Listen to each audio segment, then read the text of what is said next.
स्वामी सकाळ मित्रांनो, आता आम्ही चाललेलो आहे गावाला म्हणजे कोकणात चाललेलो आहे. आमची वार्षिक राखण आहे, तर त्यासाठी चाललेलो आहे.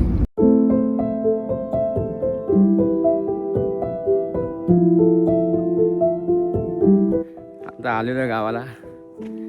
आमचं गाव जिथे आहे, राखण जिथे आहे, माझे चुलत काका राहतात तिथे, त्यांच्याकडे आलेलो आहे.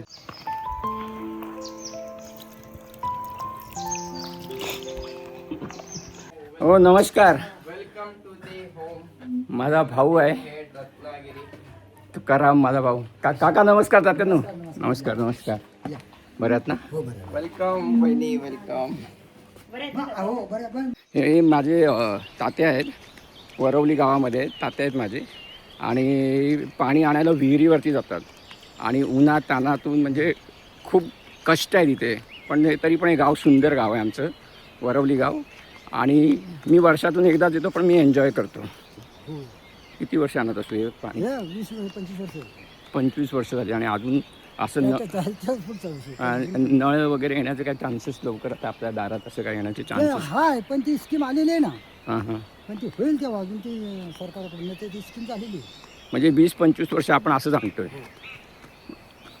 पण त्याच्या अगोदर पण असंच असेल ना पाणी? ते संकारत नाही. हे तलाव विहीर पाडली त्याच्यानंतर ही ते पाणी नाही, त्या संकार ते पांढऱ्या घरी. अरे बापरे, एवढं लांबून पाणी आणायचं आपण? हो. नाही टँकर असं ते आता ते बघ तिथे यायचं पांढऱ्या घर दिसते, तिथे ते राहतात पाणी. अरे बापरे, तर डोंगर राहतील तिकडे. हो तिथे एवढं लांबून पाणी, एक हांडा पाणी आणणं म्हणजे मोठं डिफिकल्ट काम असेल त्यावेळेला. गुरं पण पाणीला तिकडे. मग गुरं पण आपण तिकडेच घेऊन जायचं? अच्छा अच्छा. तुमचा आजोबा आला की तिथे जाऊन पहिला नारळ देणार. अच्छा. हो, मसोबात पहिले जाऊन नारळ देणार. हां, मसोबाचं नाव ऐकलेलं आहे आजोबांच्या तोंडातून की मसोबामध्ये.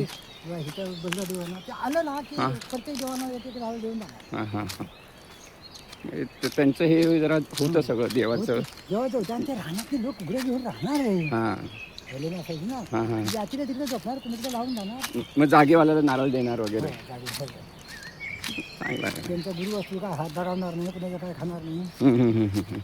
ते आलं की नारळ 7-8 नारळ घेऊन येणार आहे. हां, म्हणजे सगळीकडे असे नारळ हो, देणार. ते आता त्या संघात मसोबात इथे बसले, इथं बाऊल करीन, तिकडे डेरगाडबात. आता पाऊस नाही आहे. पाऊस असता तर एकदम मस्त हिरवगार असते इथे. तर पाऊस नाही आहे म्हणून थोडंसं हे असं भकास आणि ओसाडसारखं दिसतं आहे. बट कोकण म्हटलं तर अल्टिमेट स्वर्ग. ते म्हणतात ना कोकण म्हणजे स्वर्ग, ते असंच नाही म्हणत. एकदम सुपर. हे माझ्या मागे तुम्ही बघू शकता कशी गर्द झाडी आहे. आणि मला मजा येते. वर्षातून 1-2 दिवसच येतो, पण मजा येते. मी फिरतो सगळ्या घरात, सगळे माझे चुलत काका सगळ्यांच्या घरी जातो, हाय हॅलो करतो. And I love. काका विहिरीतून पाणी काढत आहेत.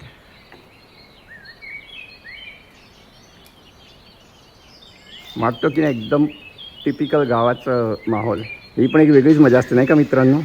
कमेंट करा, जर तुमच्या गावामध्ये पण अशीच मजा असेल तर नक्कीच कमेंट करा. काका हंडा भरत आहेत बघा पाणी काढून.